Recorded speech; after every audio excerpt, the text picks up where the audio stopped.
अनमोल वचन अखिल भारतीय संत मत सत्संग के संस्थापक और गृहस्थ में आनंद योग के जनक परम संत महात्मा परम पूज्य श्री यशपाल जी महाराज अर्थात परम पूज्य भाई साहब जी द्वारा प्रतिपादित इन अनमोल वचनों का पालन करना अति आवश्यक है। ये वचन हमारी गृहस्थ आध्यात्मिक साधना के लिए मूलभूत सिद्धांत हैं, जो इस प्रकार हैं। हम दुनिया की हर चीज की कीमत आंकते हैं, अपने मानव जीवन की कीमत भी जाने व परमात्मा की प्राप्ति हेतु साधना करें। मनुष्य योनि एक उपहार है, इसीलिए परमात्मा को धन्यवाद देते हुए आधा घंटा प्रातःकाल, आधा घंटा सायंकाल पूजा अवश्य करें। सत्संग, सतनाम व सद्गुरु को प्राथमिकता देते हुए इसी के आधार पर ध्यान योगाभ्यास अवश्य करें व गृहस्थ के कार्यों को परमात्मा का कार्य समझकर उसी की याद में संपन्न करें।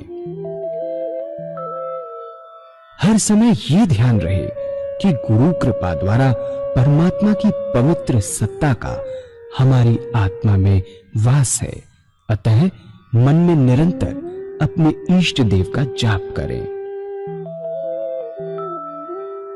मान सम्मान की इच्छा ना करें व अपमान से दुखी ना हो। परमात्मा के अतिरिक्त किसी और का भय ना करें।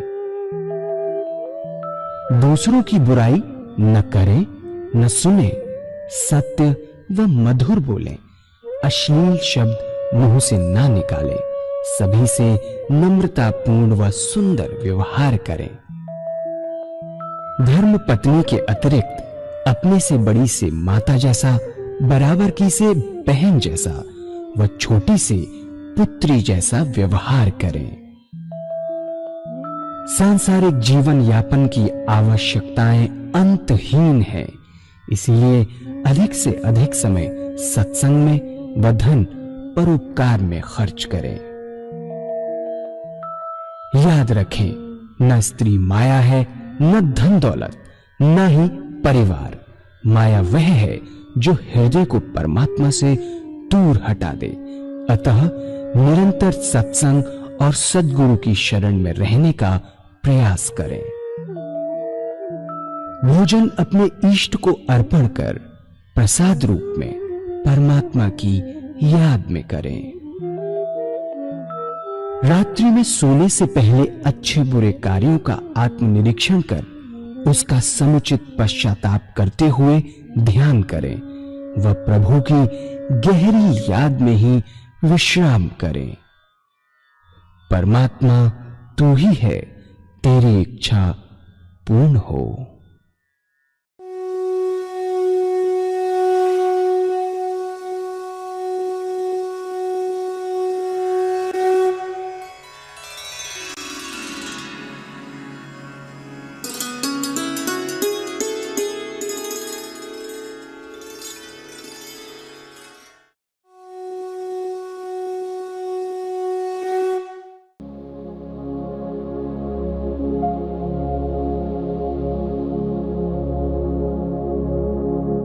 जय सद्गुरुदेव जय पद शरणम श्रेयस्वरूप चरणों शरणम।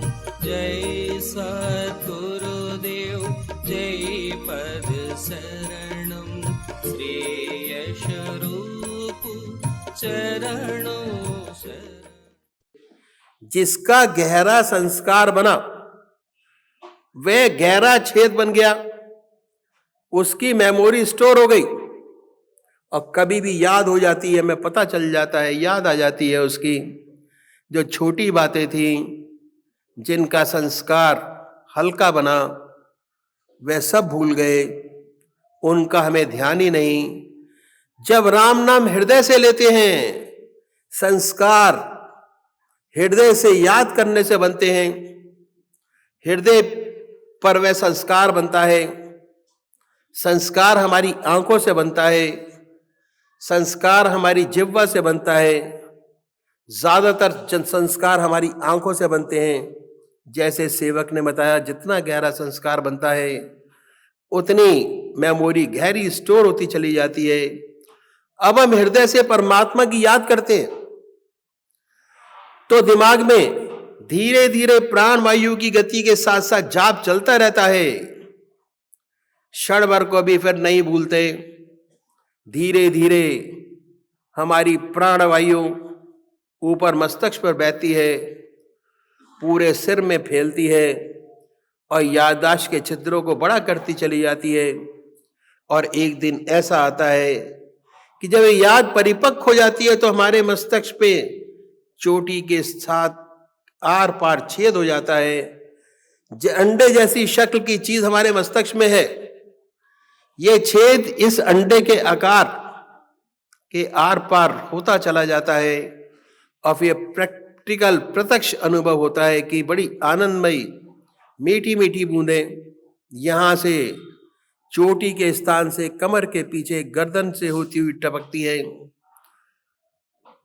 कमर के बीच में इन अमृत बूंदों को टपकने से बड़ा आनंद आता है। जब ये बूंद टपकती है तो रोंगटा शरीर का खड़ा हो जाता है। संसार के किसी भी भोग में इतना आनंद नहीं जितना इस बूंद के टपकने में है। इस बूंद के टपकने की एक और विशेषता है कि ताल के साथ इक्वल इंटरवल पर टपकती है। अगर एक बूंद टपकी तो उसके 3 सेकंड बाद दूसरी, 3 सेकंड बाद तीसरी। इन बूंदों के टपकने से सारा शरीर प्रकाश और आनंद से भर जाता है। शरीर का रोंगटा खड़ा हो जाता है। ऐसी सुंदर अवस्था प्राप्त होती है। कबीर साहब बगैर पढ़े लिखे थे, लेकिन उनकी विद्या बड़ी प्रैक्टिकल थी। अनुभव युक्त संत थे। उन्होंने इस अवस्था का बड़ा सुंदर वर्णन किया है। उन्होंने कहा है कि चुअत अमीरस भरत ताल, जहां शब्द उठत आसमानी हो, सूरत समानी सिंध में नई कुछ जात बकानी हो। चुअत अमीरस, अमृत रस की बूंदें टपकती है। अमृत से ज्यादा आनंद वाली कोई दूसरी चीज ही नहीं। अमृत रस की वर्षा होती है। अमृत कैसे बरसता है? चुअत अमीरस भरत ताल, ताल के साथ। ताल के माने इक्वल इंटरवल। तबले की ताल, हारमोनियम की ताल से जो रिद्म पैदा होता है उसको हम ताल कहते हैं। चुअत अमीरस भरत ताल, जहां शब्द उठत आसमानी हो, उस प्रभु की याद को शब्द कहते हैं। प्रभु की याद का जपा जाप, उस ध्वनि को हम सुन सकते हैं पर जवान से नहीं कह सकते। वह ध्वनि होती है शब्द उठत आसमानी हो। ये शब्द हमारे हर अंग से, हर चीज से होता हुआ मालूम होता है। इतनी सुंदर अवस्था बनती है। इसके आगे कहते हैं कि सूरज समानी सिंध में नई कुछ जात बखानी हो। मन ऐसे एकाग्र होकर रह जाता है अपने इष्ट में के चरणों में। मन ऐसे एकाग्र हो जाता है कि हटाए नहीं हटता, कोशिश करने से भी नहीं हटता, और मन का स्वरूप एक अगाध समुद्र का हो जाता है। प्रत्यक्ष अनुभव होता है कि मन एक अगाध समुद्र, और कैसा समुद्र? वेवलेस, जिसमें लहर नहीं, शांत समुद्र और इन्फिनाइट, जैसे का कोई और छोर नहीं। ऐसा स्वस्थ मन तैयार कर लेता है। आगे कहते हैं कि नई कुछ जात बखानी हो। इस आनंदमयी अवस्था को शब्दों में बयान नहीं किया जा सकता। ये तो अनुभव करने की चीज है, शब्दों में बयान नहीं की जा सकती। शंकराचार्य जी महाराज ने इस अवस्था का वर्णन करते हुए लिखा है कि अमृत रस की वर्षा होती है और रोशनी पैदा होती है, सूर्य जैसी रोशनी पैदा होती है, प्रकाश पैदा होता है। लेकिन कहीं अमृत रस बरसे और अग्नि कैसे पैदा हुई? वास्तव में अनुभव वाली बात है। जब बूंद टपकती है अमृत रस की तो सारा शरीर प्रकाश से भर जाता है, प्रकाश ही प्रकाश नजर आता है। उन्होंने भी यही बात कही है। ऐसी बात नहीं कि हमारे हिंदू संतों ने इसका अनुभव किया हो, मुसलमान संतों ने भी इसका अनुभव किया है। अनुभव के बाद उन्होंने लिखा है कि जब दिल को नींद आ जाती है और रूह भी गाफिल होती है, तब मैं अकेला होता हूँ और यार की महफिल होती है। जब दिल सो जाता है, लीन हो गया और रूह भी लय हो गई अपने इष्ट देव के चरणों में, तब मैं अकेला होता हूं और मेरा प्रियतम परमात्मा होता है। इस बीच ना कोई दूसरा ख्याल रहता है, ना विचार, ना कोई दूसरी लहर। ऐसे अनुभव प्राप्त किए। एक और सूफी ने बयान किया है कि कल साहिल वालों से रो रो ये डूबने वाले कहते थे, जो मौज डुबा दे तूफान को वे मौज साहिल होती है। जो इस आनंद सागर में डूब गया, सबसे बड़ा किनारा है परमात्मा की प्राप्ति का। परमात्मा की प्राप्ति से बड़ा किनारा और क्या होगा। जब ये अवस्था प्राप्त हो जाती है, जब कीलक मंत्र सिद्ध हो जाता है, कीलक मंत्र के माने कील देना, ऐसा अनुभव होता है कि परमात्मा की याद बढ़ती जाती है। एक दिन ऐसा मालूम होता है कि मस्तक में कोई बर्मे से छेद कर रहा है। साधक घबरा जाता है कि अरे क्या हुआ। अगर सदगुरु का सहारा लिए है, अभ्यास करता रहता है, नहीं छोड़ता, तो अक्सर ऐसा होता है। हमें पूरी कोशिश करके धीरे धीरे इस कीलक मंत्र को सिद्ध कर लेना चाहिए। इसके सिद्ध करने की पहचान यही है कि रह रह के परमात्मा की याद आएगी।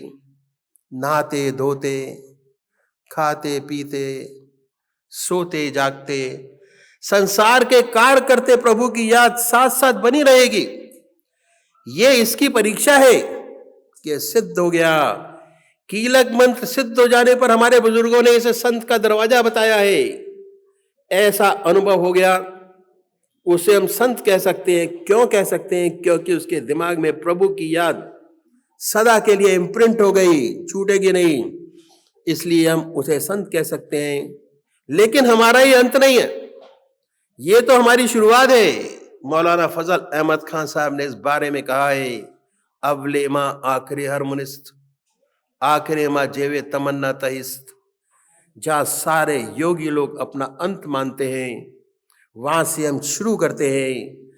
योगी लोग इसे अपना अंत मानते हैं कि सब कुछ प्राप्त हो गया, लेकिन हम लोग कहते हैं कि ये तो हमारी शुरुआत हुई। संतों का दरवाजा क्या है? ये तो असली अभ्यास अब शुरू हुआ कि हमारा अंत क्या है, कि इच्छाओं की समाप्ति, ये हमारा अंत है। न परमात्मा को पाने की चाह है, न दुनिया की चाह, न स्वर्ग की चाह, न मोक्ष की चाह। चाह का, इच्छाओं का बिल्कुल समूल नष्ट हो जाना, इच्छाओं का न रहना, या उसके ऊपर आपका कोई असर ना होना। उन इच्छाओं का आपके हृदय पे कोई संस्कार ना बने, आपके ऊपर असर ना होना, एक ही बात है। आपके हृदय पे संस्कार न बने, कोई असर ना हो, यही हमारा आदर्श है।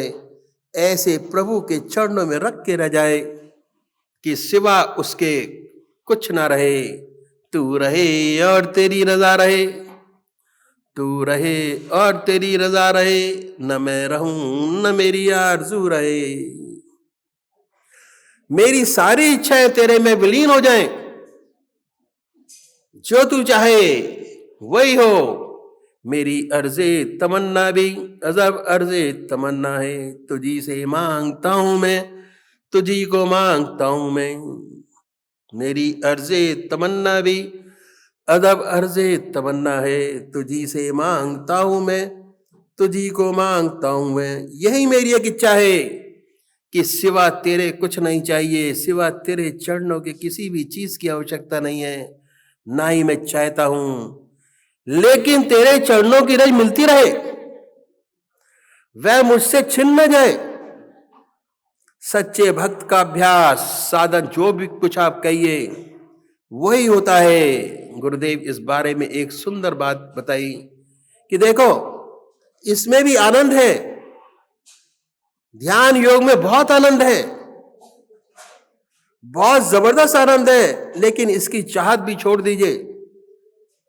इसकी चाहत भी मत करिए, ये भी शरीर से आ रहा है। प्राण वायु शरीर में स्पंदन कर रही है, उसी का आनंद है। शरीर भी हमेशा रहने वाला नहीं। जो सच्चा योगी है ना आनंद चाहता है, ना आनंद से सुखी होता है, ना दुख से दुखी होता है।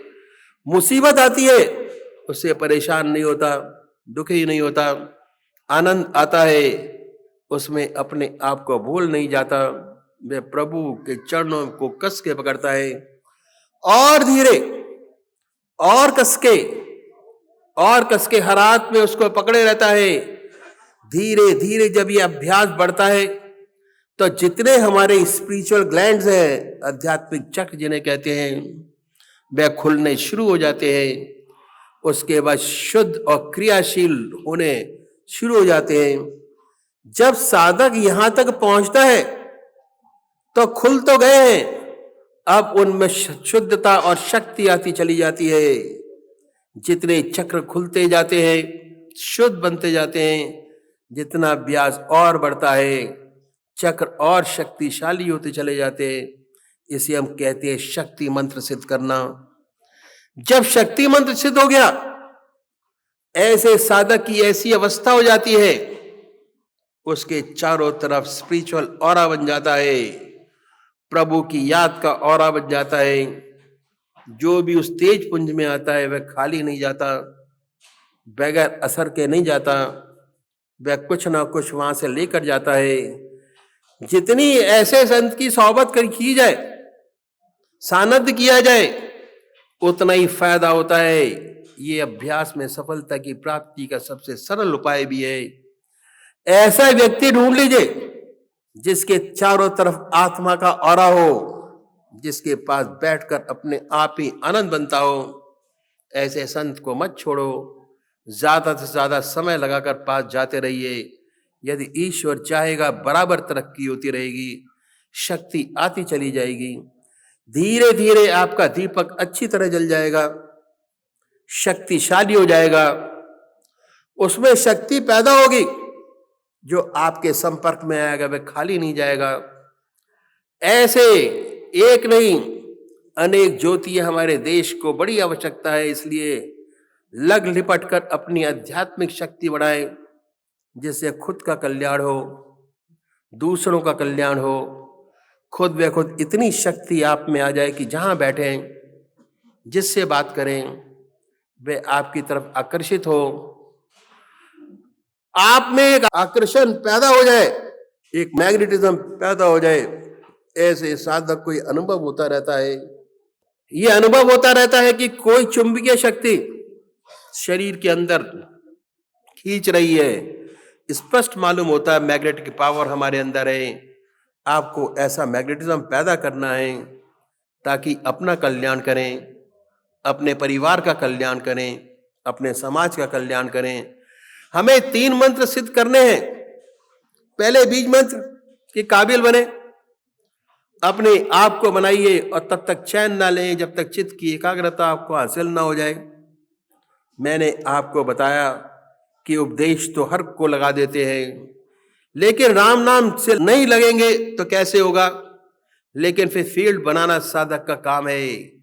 फील्ड बनाकर चित्त की एकाग्रता हासिल हो जाए, तब समझिए कि बीज मंत्र मिल गया। ये पता चल जाता है कि बीज मंत्र कब मिला, कैसे मिला, क्या हुआ, छिपाई थोड़ी रहता है।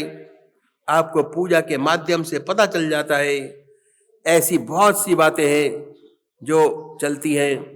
मैंने आपके सामने ये 3 मंत्र रखे। पहला बीज मंत्र, कीलक मंत्र और शक्ति मंत्र। कैसे हमें अपने अंदर शक्ति पैदा करें, वह अट्रैक्शन पैदा करें जिससे दूसरे हमारी तरफ आकर्षित हो और आकर्षित हो करके उनमें भी सद्भावना पैदा हो, भक्ति भाव पैदा हो, परमात्मा का प्यार पैदा हो, ईश्वर की ओर आगे बढ़े। बीज मंत्र, कीलक मंत्र और शक्ति मंत्र से आगे और भी स्टेजेस है। तुरियावस्था, तुरियातीत। पहले हम यहां तक तो हो लें, तुरिया का तो फिर बाद में करेंगे। पहले खुद का कल्याण और फिर औरों का कल्याण करना शुरू करें। फिर वे अवस्थाएं प्राप्त होती हैं। आज मैंने आपके सामने 3 मंत्र रखे। अध्यात्म मार्ग में इन 3 मंत्रों का बहुत गूढ़ रहस्य है। मैंने बताया बहुत सी चीजें, बहुत से जाप जो हमारे बुजुर्गों ने सिद्ध किए। अगर हम उन जापों को अपनाते हैं, हमारा काम जल्दी बन जाता है। अगर इधर उधर जाते हैं तो उसका कोई फायदा नहीं होता। जब बीज मंत्र मिल गया तो आध्यात्मिक बच्चा पैदा हो गया। इस बच्चे को खुराक चाहिए। अगर उसकी माँ का दूध उसको मिलता है तो वह निरोग फलता फूलता है, और कहीं दूध नहीं मिला, गाय का या सूखा दूध पिलाया, सही तंदुरुस्ती नहीं रही। ऐसे जिस सदगुरु से आपको बीज मंत्र मिला है, जिससे आध्यात्मिक जीवन मिला, उसके दूध से पलोगे तो ज्यादा अच्छा रहेगा।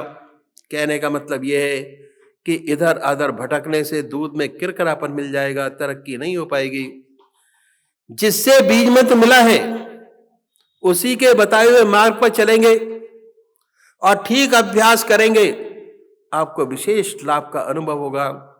अगर इधर उधर भटकेंगे तो कोई फायदा नहीं। बहुत सी चीजें मिल जाएंगी तो उतना लाभ शायद नहीं होगा, उतनी जल्दी लाभ ना हो जितना ऐसे साधक को होता है जो जन्म देने वाली माँ के दूध का सेवन करते हैं।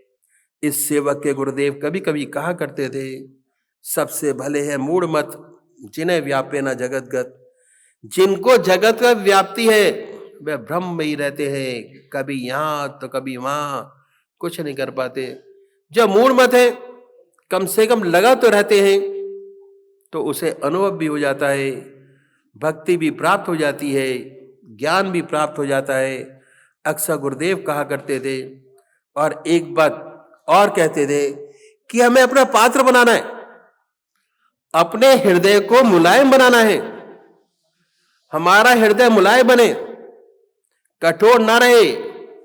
वे कहते थे कि गुरु बेचारा क्या करे, जब हृदय भया कठोर, 9 नेजे पानी चढ़ा तब भी न डूबी कौर।